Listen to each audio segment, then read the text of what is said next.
Bismillahirrahmanirrahim. Assalamualaikum warahmatullahi taala wabarakatuh. Alhamdulillahirabbil alamin wa sallallahu ala sayyidina Muhammadin wa ala alihi washabihi wasallam. Amma ba'du. Sudah seminggu lebih ijazahnya Gibran kembali dipertanyakan. Dan sekarang kita melihat para penggugat itu semakin kompak. Seperti sudah tidak ada batas ya, mana yang Bon Jovi, mana yang lari ke Andri, mana yang Bon Jovi itu kan ijazah Jokowi ya, tapi kemudian ijazah Gibran juga sepertinya bakal begitu. Kemudian Bonatua, yang mana semuanya ini berawal dari Roy Suryo. Mau tidak mau kita harus mengakui itu. Makanya satu hukuman yang langsung diterima Roy Suryo saat menjadi tersangka adalah pencekalan. Memang itu sepaket ya. Kalau sudah tersangka ya pencekalan itu sudah satu paket. Tapi timingnya ini yang ditengarai menjadi ketakutan pihak Jokowi. Karena sesaat setelah Roy Suryo pulang dari Australia itu langsung dikerangkeng tuh Roy Suryo kebebasan travelingnya. Sehingga tidak bisa menguak lebih jauh tentang permasalahan ijazahnya Gibran. Dan dari Roy Suryo kita bisa melihat bagaimana sparklingnya, dia langsung ignited, dia langsung terbakar lah begitu ya. Ada percikan heboh semua saat itu. Inalim ngomong sampai kita mengetahui bagaimana rinciannya pendidikan Gibran. Karena saat Gibran itu dipertanyakan ijazahnya, dia kan langsung memperlihatkan ijazah MDIS kan. Lah ternyata permasalahan pendidikannya tidak berhenti di situ.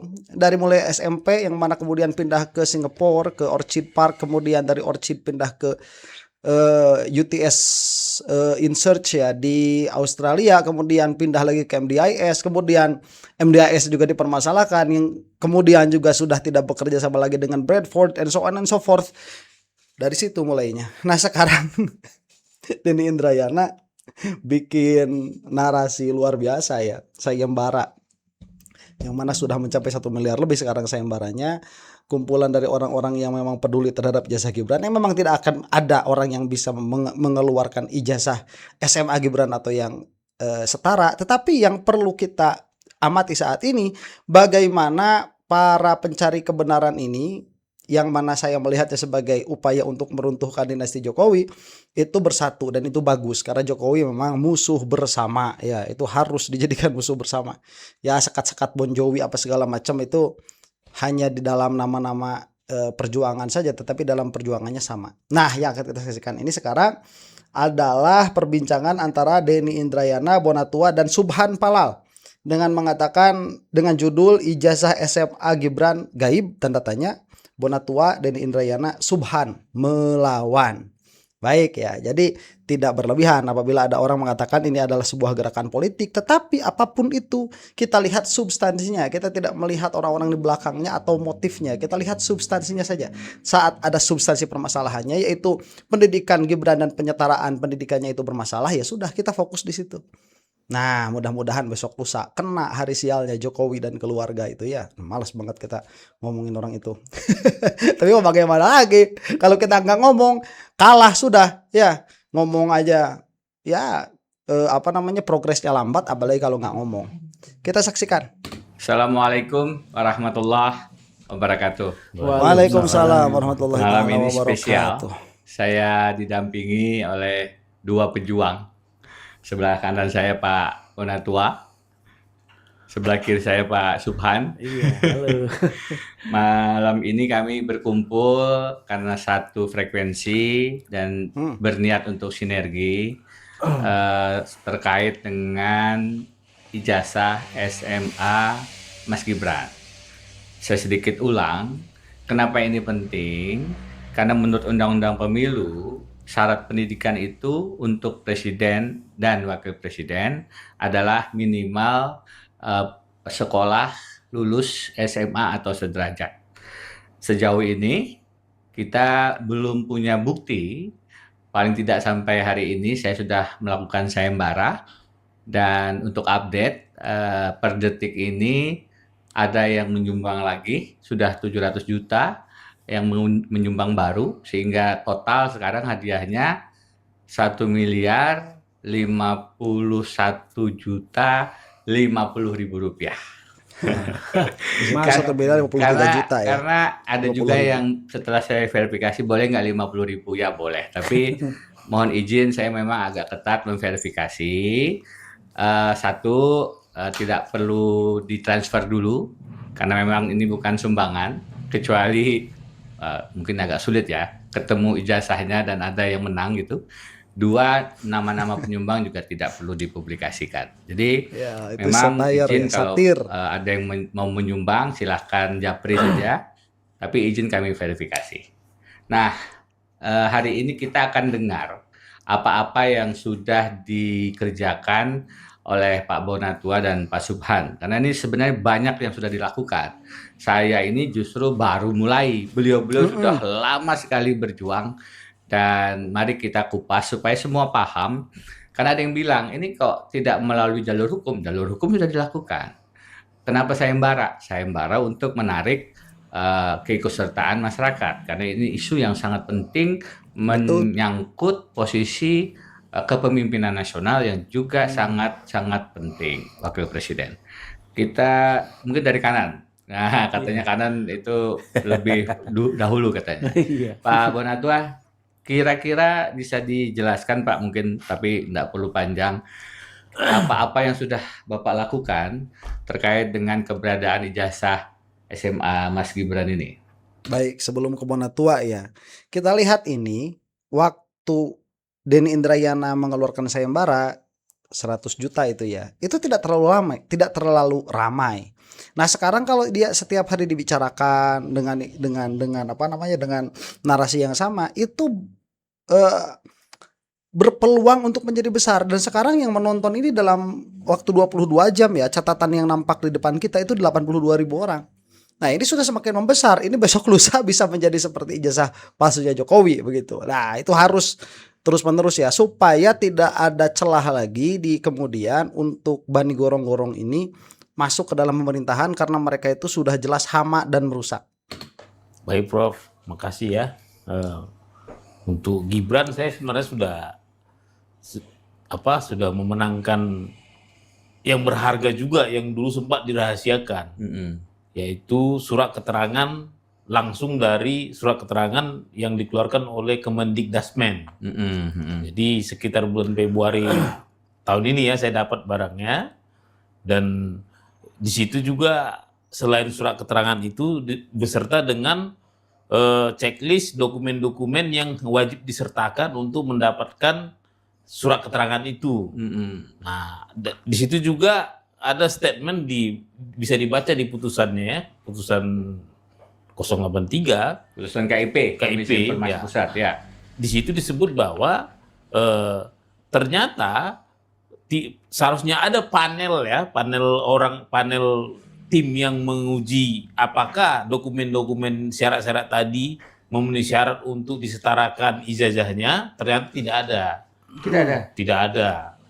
Oh begitu. Iya, jadi tiba-tiba jumping to conclusion, lulus saja setara aja seperti itu. Itu nanti ada di putusannya. Di ijazah, bukan ijazah. Ini surat keterangan yang dikeluarkan oleh Kementerian Pendidikan yang mengatakan bahwa sekolah Mas Gibran di UTS Insert Sydney itu disetarakan dengan grade 12 SMK katanya. Kemampuannya. Bukan ijazahnya. Bukan ijazahnya. Kita belum pernah lihat sampai sekarang. Iya, seharusnya kan ijazahnya yang disetarakan. Kan saya pernah menunjukkan ke teman-teman kan, ini mohon izin ijazah S2 saya, ini surat keputusan penyetaraannya. Ini mohon izin S3 saya di Australia, ini surat keterangannya. Nah, ini ada penyetaraan, tetapi ijazahnya kita belum lihat.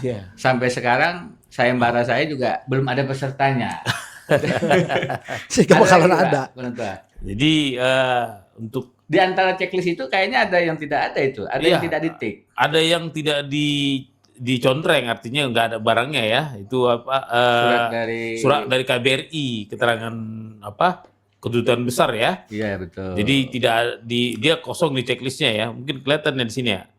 Ya nanti kita tunjukkan, nanti ditunjukkan dalam videonya. Itu yang nggak ada itu adalah surat keterangan dari perwakilan Republik Indonesia di negara asal sekolah. Perwakilan perwakilan negara asal sekolah di Indonesia. Nah, nggak ada. Misalnya dia dulu sebelum ke Australia mungkin ya, Iya. dia dari Singapura. Iya. Sebelum dari Singapura ya dia harus dari Indonesia kan gitu kan. Betul. Nah ini nggak ada di-upload seperti itu.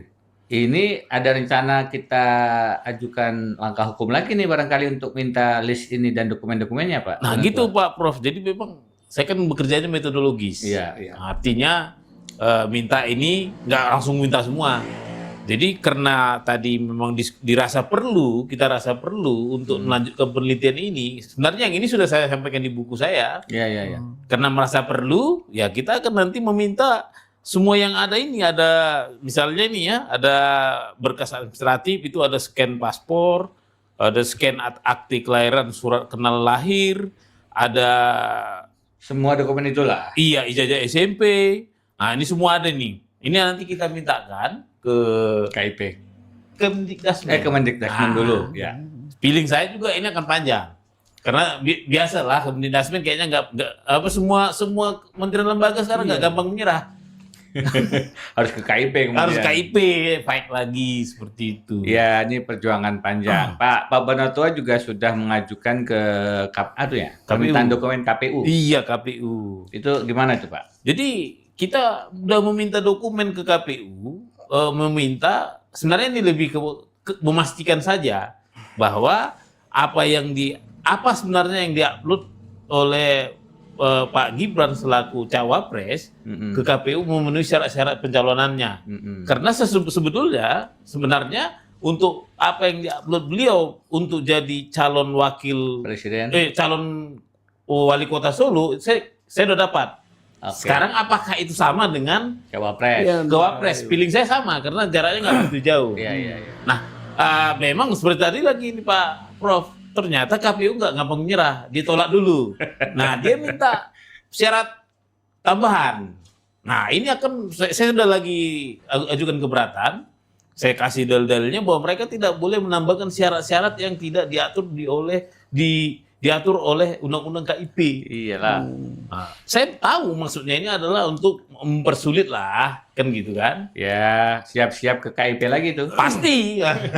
Tapi saya punya pengalaman ini bakal kalah mereka karena saya bilang dulu Kemdikdasmen juga seperti itu. Saya dikasih syarat menandatangani bermaterai macam-macam, saya nggak mau penuhi. Saya bilang kita ke KIP. Saya tahu kalian melanggar, buktinya ternyata putusan KIP melarang mereka. Sekarang KIP ini menjadi memang ada harapan ya. Mudah-mudahan tetap independen meskipun ini terkait orang nomor 2 dari Republik. Amin. Saya sendiri, Pak Subhan. Sebentar ya sebelum ke Pak Subhan nih. Ini dari apa yang nampak di permukaan kan biasanya Pak Bonatua ini mempermasalahkan ijazah Jokowi ya, bukan Gibran. Nah, ternyata di dalam permasalahan Gibran juga sudah ada beberapa perkara yang bisa diambil kesimpulannya begitu. Di sini seperti apa kan ditanyakan tadi mendapatkan apa begitu Bonatua itu. Ini beberapa di antaranya yang didapatkan itu. Ada surat keterangan Kemendikdasmen ya. Jadi ternyata memang surat keterangan yang ada itu bukan ijazah SMA dan sederajat. Nah, kata-kata sederajat di dalam undang-undang persyaratan untuk mendaftar sebagai calon pejabat itu adalah SMK begitu ya, madrasah aliyah. Itu yang dimaksud sederajat. Bukan high school misalkan di luar negeri, bukan. Itu nanti ada paket C. Ya, kalaupun misalkan ada penyetaraan harus dilakukan yang namanya uji faktual dan itu tidak dilakukan sama sekali oleh pihak-pihak yang berkaitan dengan pencalonan Gibran ini. Jadi memang sangat dipaksakan ya dan itu sudah barang tentu melanggar atau mencederai proses administrasi yang ada. Karena proses beradministrasi ini adalah sebuah proses yang harus dijalani sebagai fondasi dari equality before the law. kesetaraan di hadapan hukum. Jangan lupa administrasi itu juga salah satu hukum yang harus ditaati. Nah, dalam hal ini jelas Gibran itu tidak mentaati hal tersebut. Hanya saja tadi ya proses untuk menuju ke sana membuktikannya, pembuktiannya itu lama, apalagi sampai kepada ada putusan hukumnya, apalagi sampai ada eksekusinya. Meskipun bukan lembaga eksekutor, tetapi konsekuensi dari putusan pengadilan itu harus ada. Kemudian sudah dapatkan kesimpulan bahwa syarat-syarat penyetaraan itu tidak ada. Ya, karena kan memang seharusnya yang disetarakan itu ijazah. Lah ijazahnya tidak ada. Apa yang mau disetarakan? Tiba-tiba keluar saja surat penyetaraan. Lagi-lagi yang menjadi permasalahan itu adalah bagaimana lahirnya surat penyetaraan itu. Sebagaimana yang dipermasalahkan di dalam ijazah Jokowi, proses lahir ijazahnya itu dipertanyakan. Nah, sekarang juga sama. Proses penyetaraannya itu mana? Tidak ada. Lah tiba-tiba keluar surat penyetaraan saja. Nah, ini sudah pelanggaran lagi terhadap sistem administrasi. Kemudian yang disetarakan adalah kemampuan bukan ijazah ya dalam hal ini. Yang mana seharusnya yang disetarakan itu ijazah. Tadi makanya SMK, MA begitu. Itu setara SMA. Ini emang nggak ada. Kemudian surat keterangan negara asal tidak ada ya apabila memang dianggap salah satu daripada pendidikan yang pernah ditempuh oleh Gibran itu disetarakan dengan SMA. Surat keterangannya tidak ada. Nah, kemudian langkah selanjutnya semua nanti akan diminta ke Kemendikdasmen dan sudah disebut tadi KIP. Memang KIP dalam hal ini sangat bisa diandalkan dan sangat bisa diharapkan. Mudah-mudahan terus independen. Malah kita itu sangat rindu sekali terhadap hakim sekelas Bu Rospita Pici ya. Itu saya sangat masih ingat. Mimik wajahnya masih ingat, marah-marahnya masih ingat. Itu hakim luar biasa. Seharusnya semua hakim seperti itu. Kemudian memiliki meminta Bonatua juga sudah meminta riwayat digital syarat Gibran ke KPU karena memang terjadi simpang siur juga ya kan dikatakan setara S2 kan karena jadi begini yang di Australia itu yang di InSearch apakah itu dianggap sebagai SMA atau dianggap sebagai diploma atau dianggap sebagai S1 yang mana kemudian dari Bradford yang bekerja sama dengan MDIS itu dianggap S2 begitu. Nah, itu kan sempat tuh ada terjadi pamflet yang demikian yang mana itu disebarkan saat akan menjadi calon wakil presiden ya kepalsuan di dalam kampanye itu terjadi. Ya. Ini mau besar mau kecil ya tetap pelanggaran. Itu yang jadi masalah dan ini bisa dipermasalahkan. Baik, kita lanjutkan dulu ya. Terkait orang nomor 2 dari publik.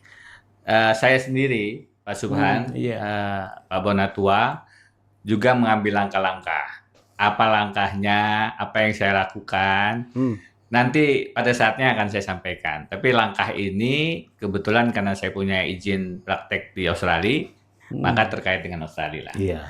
Apa dan bagaimananya, nanti saya buka pada saatnya, pada waktunya, ya kan? Betul. Untuk saat ini kita fokus langkah-langkah hukum di Indonesia, langkah hukum di Australia nanti kita sampaikan. Mungkin saya geser ke Pak Subhan. Pak Subhan ini sudah banyak ini, ada di PN, ada di PT-UN, ke MK juga ya? Iya, MK juga udah. Bagaimana Pak? Bisa jadi cerita? Pertama, saya ke PT-UN. Saya menggugat KPU karena ada perbuatan melawan hukum. Nah, karena KPU kan pejabat. Jadi kalau perbuatan melawan hukum yang dilakukan oleh pejabat mesti ke PT-UN. Terkait perbuatan apa nih yang melawan terkait hukum? Perbuatan melawan hukum, dia menerima Mas Gibran yang menurut saya, menurut bukti dari KPU, ijazahnya nggak ada. Oke. Ijazah SMA-nya ini. Ya. Sudah Bapak gugat? Sudah saya gugat di PT-UN. Tapi PT-UN bilang dismisal karena saya bukan peserta pemilu. Lalu saya gugat di PN Jakarta Pusat. Yang saya gugat dua-duanya. Ya Gibran, ya KPU. Perbuatan melawan hukum juga. Perbuatan melawan hukum. Kenapa KPU dan Gibran saya gugat juga? Karena saya itu, Prof, membaca berita, pemberitahuan di KPU. Itu pendidikan terakhir Gibran sama dengan pendidikan terakhir. Sementara calon atau wakil yang lain itu ada S1, S2, Prof. Mahfud S3. Nah, dia itu pendidikan akhir. Itu. Kan aneh itu. Ini di Gimana bentar. Prof. Mahfud S3. Nah, dia itu pendidikan akhir. Itu. Oh, Kan iya. aneh itu. Ini di PN ini putusannya apa? Nah, di PN katanya ini rezim pemilu. Oke, Jadi sama dengan mestinya- PT UN tadi. Ya mestinya ke PT UN lagi. Dipulangin, balikin lagi ke PT UN. Iya, padahal di PT UN udah diputus disemisal. Sekarang Bapak juga maju Nah, surat keterangan di PT UN. Sekarang surat Sudah keterangan pernah. yang dibahas Pak Bona tadi, saya gugat di PT UN untuk dibatalkan, untuk dinyatakan tidak sah. Surat keterangan penyetaraan, Iya, yang di penyetaraan. 2S insert itu Iya. sederajat dengan SMK yang Itu, tadi kita bahas. Saya batalkan di PT UN. Putusannya juga begitu. Lagi-lagi bukan Tidak berwenang kewenangan mengadili karena ini rezim pemilu. Saya banding ke PT Tun. PT UN. Nah, Pengadilan Tinggi Tata Usaha Pengadilan Negara. Tinggi Tata Usaha Negara. Ini aneh, Prof. Karena di Pengadilan Tinggi saya dapat sumber A1 itu kabur pagi. Oh. Saya mau bilang gini, Sujud kawan, syukur. saya boleh gak? Udah boleh gak sujud syukur? Karena saya gembira ini kabur. Di teman saya bilang jangan dulu Pak Subhan. Sorenya berubah. Dikuatkan putusan PT UN. Saya punya pengalaman begini, Bu. Sudah mau dibacakan menang, ternyata kemudian diketik diganti, Pak. Katanya ada intervensi, Pak. Iya. Nah, itu saya alami. Lalu sekarang saya putuskan mau kasasi aja. Kenapa? Proses PT UN itu saya udah melalui dismisal. Tiba-tiba hakim bilang nggak berwenang mengadili. Bapak juga ada gugatan PMH di PN sekarang ya? Iya. Yang DPR. Gimana tuh, Pak? Iya. Nah, itu juga mempersoalkan ijazah itu. Jadi saya minta anggota DPR ini, semua anggota DPR menyatakan pendapat bahwa Wapres tidak memenuhi syarat menjadi wakil presiden. Bapak sudah pernah bersurat ke DPR untuk mulai? Sudah berkali-kali, Prof. Jadi teman-teman, ada presiden dan atau wakil presiden itu kosong kalau mangkat, kalau berhenti artinya mundur. Ini pernah terjadi pada saat zaman Pak Muhammad Hatta di tahun 56. Kemudian diberhentikan itu pemakzulan, dan yang keempat tidak dapat melaksanakan kewajiban. Nah, kalau proses diberhentikan itu dipecat itu melalui DPR, terus ke Mahkamah Konstitusi, baru kemudian putusan MPR. akhirnya di MPR. Beliau sudah bersurat ke DPR, ini pendidikannya bermasalah nih. Iya. Bukan hanya syarat umur yang diutak-atik dengan putusan Paman Usman untuk penakan Gibran, tapi syarat pendidikan. Syarat pendidikan ini juga diutak-atik, salah satunya dengan peraturan KPU Iya. nomor 19 tahun 2023, pasal 183 ayat 3-nya, 83 ya? Pasal 18 Pasal 18 ayat 3 ayat 3 mengatakan kalau tidak bisa menunjukkan ijazah SMA dari luar negeri, cukup menunjukkan ijazah perguruan tinggi. Ini akan kita gugat insya Allah ke Iya. Mahkamah Agung. Saya untuk yang ini yang terakhir saya udah menulis surat keberatan ke KPU. Karena KPU itu yang menerbitkan. Iya, Saya minta untuk mencabutnya. betul. Nah, kalau nggak mau ya baru kita ke MA. Jadi karena ini aturan di bawah undang-undang, judicial review kita ke Mahkamah Agung. Iya. Jadi ini kalau ada yang nanya, Mas Denny, kok ngadakan sayembara? Kok tidak melaksanakan langkah-langkah hukum? Langkah hukumnya udah banyak ini. Dari beliau sudah berkali-kali, dari Penatua juga ke KIP berkali-kali. Sampai sejauh ini ada yang bilang sudah pernah ditunjukkan kemana? Ditunjukkan kita nggak pernah Nggak lihat. ada. Gini, saya berharap. Baik, sebentar ya. Saya mau recap dulu ya dikatakan Pak Subhan Palal tadi. Jadi ada hal yang menarik ya. Di sini disebutkan bahwa ada langkah hukum yang akan dilakukan oleh Denny Indrayana nanti, atau bahkan mungkin sudah tetapi belum dipublish, yaitu langkah hukum yang berkaitan dengan Australia, karena yang bersangkutan tahu betul bagaimana sistem pendidikan di sana. Nah, ini kalau misalkan sudah ada keputusan nanti dari UTS in Search bahwa yang berkaitan ini UTS ini dia bukan diploma atau bukan high school, selesai sudah. Gibran itu nggak bakalan bisa habis. Ya, jadi habis Gibran itu. Nah, ini sebuah sinyal kepada kita bahwa sebetulnya posisi Gibran itu amat sangat rapuh sekali. Hanya saja memang pihak-pihak yang bisa mengeksekusi atau mengeluarkan putusan bahwa Gibran itu tidak eligible untuk menjadi seorang pejabat itu dibungkam, ya. Nah, pembungkaman itu di mana? Kesimpulan dari mana? Kesimpulan dari beberapa perkara yang sudah dilakukan oleh Subhan Palal di sini, ya. Yang upaya yang sudah dilakukan oleh Subhan Palal. Ada apa saja nih? Ini ada upaya ke PT UN. Ke PT UN itu ngapain? Melaporkan KPU. Tetapi pada akhirnya terjadi dismissal. Ya, tidak dianggap begitu gugatannya dengan alasan bahwa Subhan Palal itu bukan pihak yang mengikuti proses demokrasi saat itu, bukan sebagai calon lah demikian. Jadi tidak memiliki legal standing untuk menggugat KPU itu dari PT UN. Padahal dalam hal ini PT UN sudah salah ya, karena sebetulnya yang ikut serta di dalam pemilihan umum itu adalah seluruh masyarakat Indonesia. Jadi saat keluar gugatan dari masyarakat itu seharusnya diterima, setidaknya disidangkan dulu begitu. Kemudian ada PN Jakarta Pusat ya, melakukan banding ke sana, bukan banding, melakukan laporan, melakukan gugatan karena tadi di PT UN dia ditolak oleh PT UN, akhirnya ke Pengadilan Negeri Jakarta Pusat untuk melaporkan Gibran dan KPU.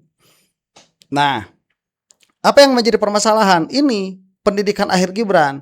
Karena biasanya kalau pendidikan akhir itu yang lain-lain ya, itu biasanya dikatakan pendidikan akhir apa? S3, misalkan S2, S1 atau katakanlah SMA sekalian begitu ya. Nah, di dalam hal Gibran pendidikan akhirnya ini, pendidikan akhir. Apa pendidikan akhirnya? Pendidikan akhir. Kan konyol ya. Kemudian memasalahkan, tetapi juga tidak diterima begitu oleh Pengadilan Negeri Jakarta Pusat.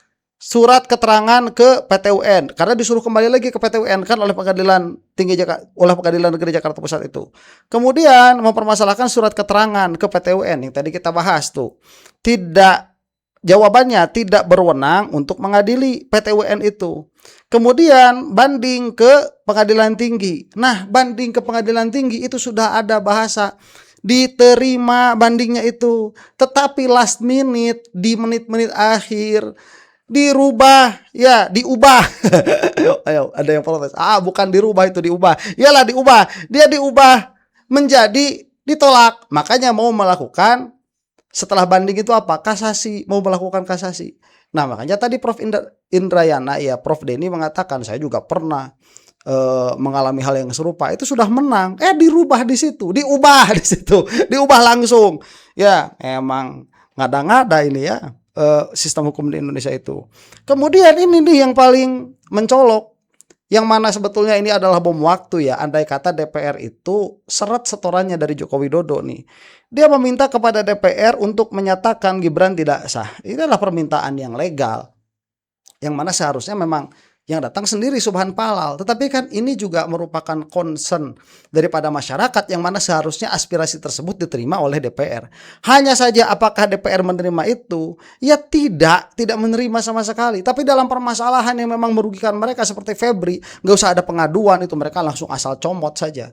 Nah itu yang saya katakan sebetulnya di sini Gibran itu sangat rapuh sekali. Ya tinggal menunggu saja ada pihak yang memang berhenti diberi suplai oleh Jokowi, punya kepentingan yang sama dengan Jokowi. Selesai ini.